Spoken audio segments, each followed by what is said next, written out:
So here's how the Eastern Conference playoffs look right now, okay, before the play-in tournament starts. So Detroit, the 1 seed, Cleveland, Toronto in that 4-5 slot, New York, Atlanta, Boston, they'd face the winner of the Philadelphia-Orlando game, Charlotte, Miami, then they would take on the loser of the 7-8 game. And then whoever wins that one between Charlotte, Miami, or Philadelphia, Orlando, they would take on the 1 seed, Detroit Pistons.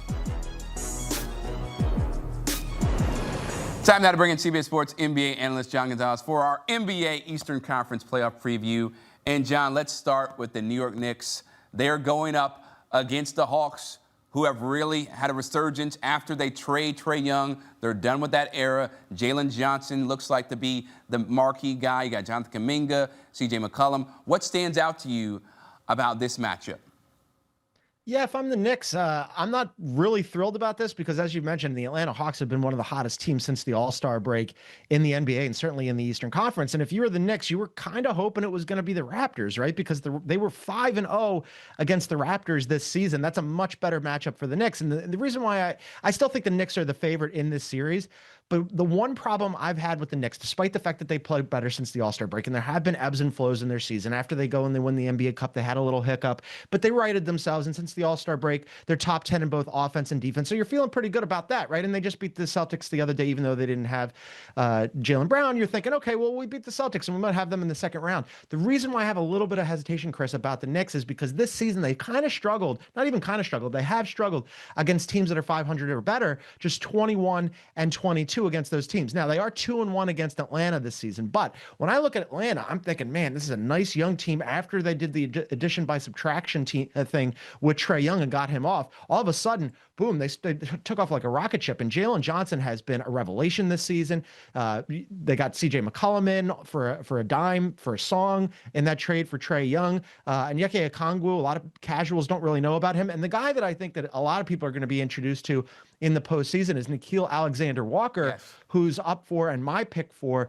the most improved player. So this is not a gimme for the Knicks. I think they're the favorites, but it's going to be a tough series. So when you think about what the Knicks did last year, right, or after last postseason, they fired Tom Thibodeau, right, after he took them to a place they haven't been in over decades, right, multiple decades. How much pressure is on them in this series? Because we know how big the expectations are for this team. Yeah, there is pressure. I mean, if they don't get out of the first round after going to the Eastern Conference Finals for the first time in 25 years, that's a disaster for them. I mean, they had designs not just on getting back to the conference finals this season, but in going to the finals, right? That's what they want. They want to win a championship for the first time in forever. So if they don't beat the Knicks, yes, it would be like all of a sudden, you know, everything's on the table this offseason. Well, now you're thinking about, like, do we move on from Cat? Do we think about dangling OG or Mikal Bridges or whomever? But you're right that once they move on from Tom Thibodeau, they pull that one lever that's still available to them.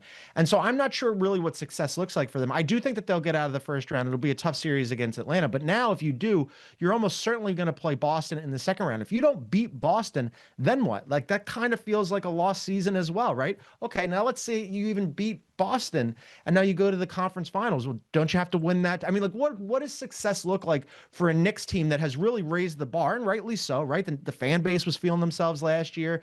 They've decided that, like, that's the level that they want to play at. I think that if they don't get to at least the conference finals, that's not a really successful season for them. So they have their work cut out for them. I would say a successful season is only if they get to the NBA Finals, right?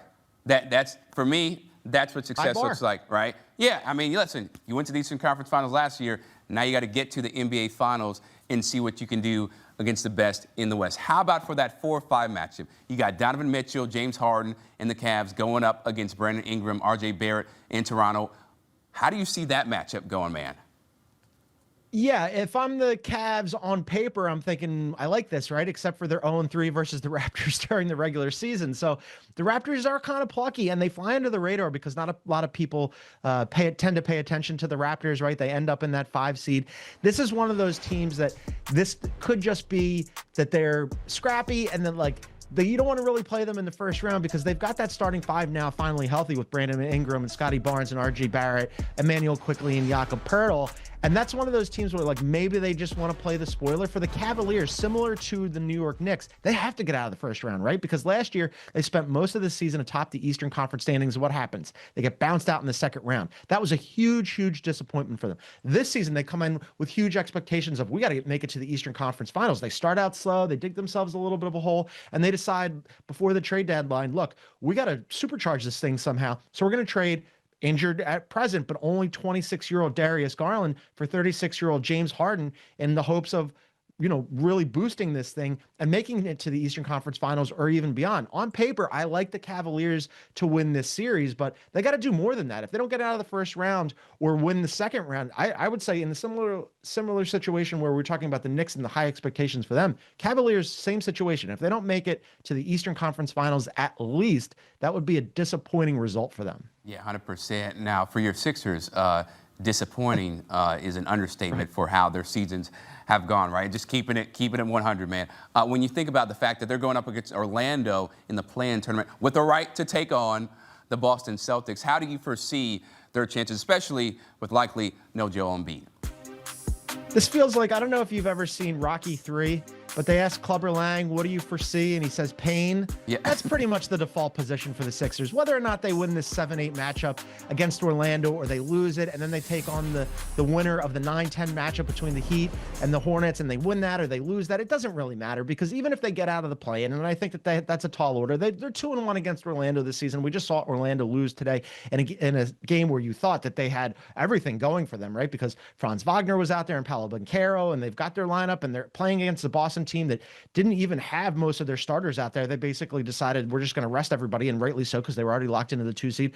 Orlando goes and loses, so I'm not terribly afraid of the Orlando Magic, but just default position for the Sixers. History for the Sixers would tell us, Chris, that things are not going to work out for them because they never do, right? I mean, they're not going to have Joel Embiid in for sure for the play-in or for the first round, which means they're not going to have him for the postseason because they're not getting any farther than that because he just had an appendectomy. And we've seen what happens with Joel Embiid's injury history. Yes, Tyrese Maxey has had a very good season, and Paul George is playing better since coming back, and VJ Edgecombe has been a revelation for them.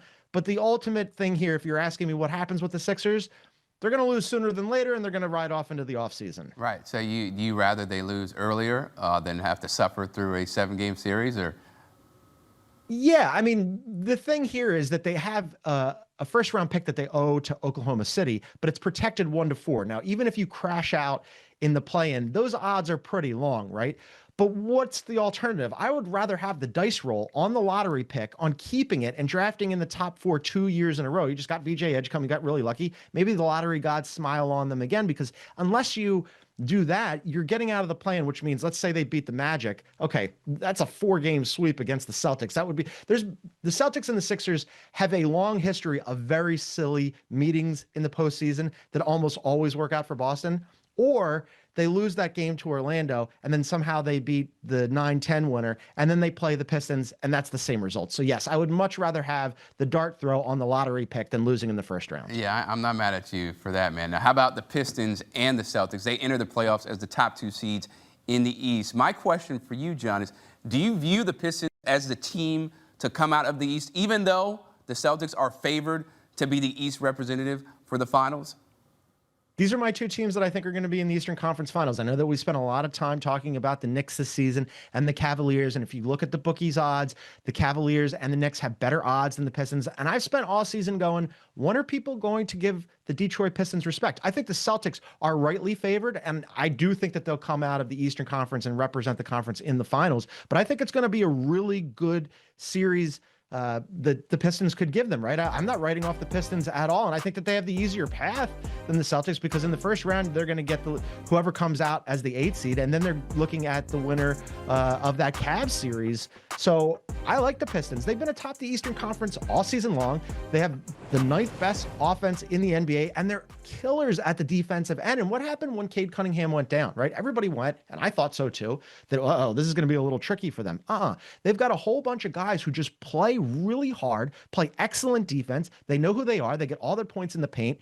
and they all know their roles, right? JB Bickerstaff has done an excellent job doing more with less. You get Jalen Duren taking a step up, Asar Thompson being, just a huge problem at the defensive end, Duncan Robinson being like basically their lone shooter. That's an issue, but put that aside for a second. Guys like Isaiah Stewart and Dennis Jenkins and just like their role players just really stepping up. So I'm not writing off the Pistons at all. I think these have been the two best teams in the Eastern Conference all season long, and I think they're going to meet in the conference finals. Yeah, hopefully we get a riveting 7-game series between those two. John Gonzalez, always appreciate the time, man. Take care.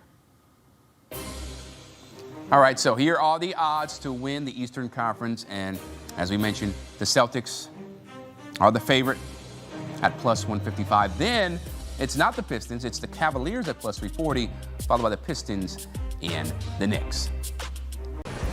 So here's how the Western Conference playoffs look right now after the regular season ended on Sunday. So Thunder, the 1 seed, they'll face the winner of the 9-10, loser of the 7-8. And then you got the Spurs in the 2 slot, Nuggets-T-Wolves 3-6, Lakers in that 4-5 matchup, Suns, Trailblazers in that 7-8 game, and they would take on the Spurs, whoever wins that one. How about the Clippers and Warriors? That should be an interesting matchup as well, with Steph Curry back in the fold for Golden State. Time now to welcome in CBS Sports NBA analyst John Gonzalez for our NBA Western Conference playoff preview. And John, let's start with the Nuggets. They beat the Wembley Spurs, I should say. So they are the 3 seed going up against Ant-Man and the Wolves as the 6 seed. Could we be headed for another epic 7-game series like we saw in 2024? Or do you think things will go a little bit differently based on how the teams are constructed? Yeah, no, I think it's going to be a really great series. And I think, look, for the Nuggets, whether or not they were the 3 seed or the 4 seed didn't really matter for them. They're hot right now. They want to stay hot, but it didn't really matter for them because ultimately, no matter what side of the bracket they end up on, you have to face either the Spurs or Oklahoma City in the second round, and then ostensibly the other one in the conference finals if you should make it that far. If you're the Wolves and you've gone to back-to-back Western Conference finals, you're bummed about this. You didn't want to see the Nuggets in the first round. You would have much rather seen the Los Angeles Lakers, who are hobbled and without Luka Doncic and Austin Reeves. So you see the Nuggets win this game and you go, oh man, this is a bummer, especially because the Nuggets have won 3 of 4 against the Wolves this season. So not great if you're the Wolves, but I think it's going to be a fantastic series. And the Nuggets are playing their best basketball when it matters most, right? I mean, they had so many injury issues this year, Chris. Now all of a sudden they're starting to get healthy. Peyton Watson's still out. We'll see whether or not he's available for this series. And if so, what kind of Peyton Watson you're getting. But you're getting Joker at the top of his game, Christian Brown, Cam Johnson, Aaron Gordon, all who had injury issues. They're back. Jamal Murray, who had his best career season, made All-Star, is going to make All-NBA. And then the deepest team the Joker's ever had around him with that bench of THJ, Bruce Brown, and Jonas Valanciunas. Man, yes, I'm really excited for this series. It's going to be a good one. Absolutely. Should be pure cinema. Now, you mentioned the Lakers, okay, just riddled with injuries. Austin Reeves, probably not going to be in the first round matchup. Luka Doncic, probably not going to be in the first round matchup. So they're counting on LeBron James, the 41-year-old, going up against KD and his Rockets. What do you think about this matchup for the Lakers going up against the Rockets, who, again, have been up and down and they've showed inconsistencies, but I would feel like they have the edge against the Lakers based on the fact that they only have one big-time star in LeBron right now healthy? Yeah, no doubt about it. I mean, no matter who the Lakers are going to play in the first round, and it's going to be the Rockets, but if it was the Wolves would have been favored, and the Rockets are going to be favored because of exactly what you said. Look, I was a little skeptical of the Lakers when they were fully healthy, Chris. LeBron James, Luka, and Austin.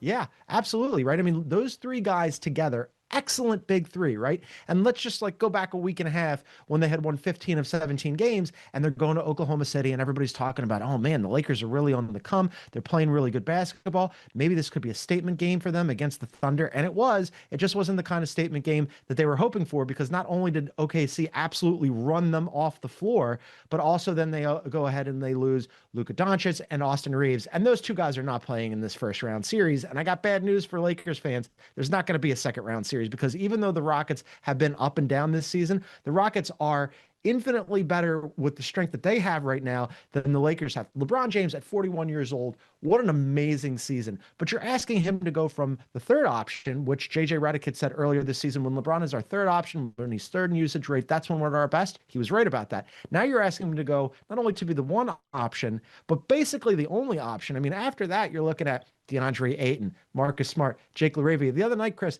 they needed Luke Kennard to have his first ever career triple-double just so they could keep it close and still lose to the Mavericks. You're telling me that they're going to beat the Rockets with KD and Alperen Sengun and Amon Thompson? That's not going to happen. It's been fun, Lakers. It's 1-2-3 Cancun time. Dang, another Cancun ending for the Lakers here in the first round, according to our John Gonzalez. For the Thunder, though, John, okay, they are the 1 seed.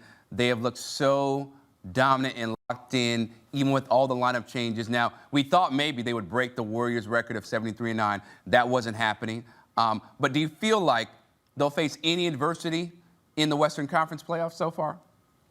They will, but probably not until the Western Conference Finals. And if you're looking for the biggest winner of today's action, it's the Oklahoma City Thunder, which nobody wanted to hear, right? Because what happened today? The Nuggets ended up winning, getting the 3 seed, and they ended up on the same end of the bracket as the San Antonio Spurs, which means the Thunder, let's just go through here and just game it out, right? I mean, like, this is a team that's 7th in offensive rating, 1st in defensive rating. They have the best point differential in the NBA, almost at a historic number. They set the record last year. They almost equaled it again this year. So they didn't get to that win total that we thought that they might, Chris, but they're that good again this season. They've got the defending MVP and maybe the 2-time MVP. We'll see whether or not he wins it, but he's certainly the favorite. And they're healthy again. So they're deep, they're healthy. And what's their path to the finals of the Western Conference Finals? Well, they're going to get whoever comes out of the 8th seed. So you're looking at the Suns, the Blazers, the Clippers, the Warriors. That's a sweep. Maybe one of those teams steals a game off of them. I doubt it, but whatever. They're moving on, right? Second round, now you're looking at the winner of the 4-5 matchup between the Lakers and Rockets. Again, I think that's a pretty easy series for the Thunder. They won 2 out of 3 against the Rockets, and as I mentioned, I seriously doubt that the Lakers are winning that series. So you don't have to play the Spurs or the Nuggets, your biggest competition in the Western Conference, until the Western Conference Finals. If you're the Thunder, you'll take that all day long. You're the defending champs. Going back to the finals goes through your house. You're the 1 seed. So they're sitting pretty right now. If I'm Oklahoma City, I'm feeling really good about this draw. Yeah, the Oklahoma City Thunder looking to go back-to-back and show that last year was not a fluke. John Gonzalez, always appreciate the insight, brother. So here are the odds to win the Western Conference. And shocker, the Thunder are the favorites at -155. Then it's the Spurs at +310, followed by the Nuggets, and a huge jump, or drop-off, I should say. Next team, the Rockets at +2,200.